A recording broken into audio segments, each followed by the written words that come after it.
මං අද කතා කරන්නේ ත්‍රටක මෙඩිටේෂන් ගැන. ත්‍රටක යනු ඔබේ ඇස් සහ මනස යන දෙකම තියුණු කරන යෝග ක්‍රමයක්.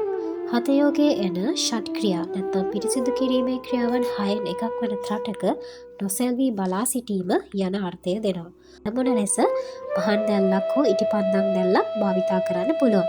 ප්‍රථමයෙන්ම කොන්ද ඍජුව තබාගෙන ඔබට පහසු ඉරියව්වකින් වාඩි වෙන්න. පසුව දෑත කෙලින් ඉදිරියට දිගු කළ විට ඇති දුර ප්‍රමාණයෙන් අරමුණ තබා එය ඔබේ ඇස් මට්ටමට වනසේ සකස් කර ගන්න. ඔබ ඇස් කණ්ණාඩි පළඳින්නේ නම් එය ඉවත් කර ගැනීම මෙහිදී යෝග්‍ය වෙනවා. මෙහිදී ඔබ භාවනාව ආරම්භ කිරීමට ප්‍රථම ඔබේ දෑස් වලට ව්‍යායාම කිරීම මේ ආකාරයෙන් සිදු කරගන්න පුළුවන්. මුලින් ඔබට හැකි තරම් ඇසිපිය නොහෙලා බලා සිටින්න පුළුවන්. හැකිනම් විනාඩි 10ක් පමණ නොනවත්වා බලා සිටින්න. මේ නොනවත්වා බලා සිටින විට ඇස්වලින් කඳුළු ගැලීම සාමාන්‍ය දෙයක්. යෝගී සම්ප්‍රදායේ මේ ඇස් පිරිසිදු වීමක් ලෙස සලකනු ලබනවා.